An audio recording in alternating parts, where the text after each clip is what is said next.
I'm Tom from Do It Yourself Home Automation, and I'm going to show here what it's like to actually fly the Syma X400 drone.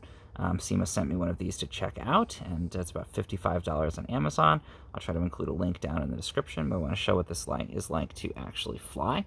So I've got it outside on my patio here. I've got the controller for it, and I'm going to put it down over here, and then we'll take off and see how it works. So I'm going to start by pressing the auto takeoff button, which is a cool feature here.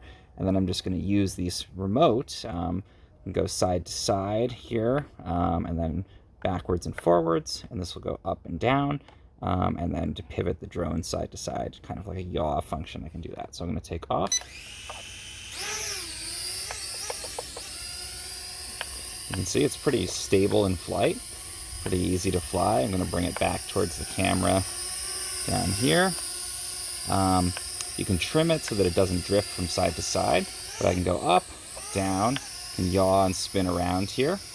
I can go backwards, forwards, side to side, really easy. I think my dog is going to come out and check it out. And then when I'm ready to actually land the drone, I can press the auto land function again, and it's going to come in for a landing. Comes my dog to see what it is. And you can see it's really simple to fly. You have a lot of control over what it does using the remote here, and I'll show a couple other videos of what it's like to actually fly it and use it. If you found this helpful in any way, please subscribe to my channel. It really helps.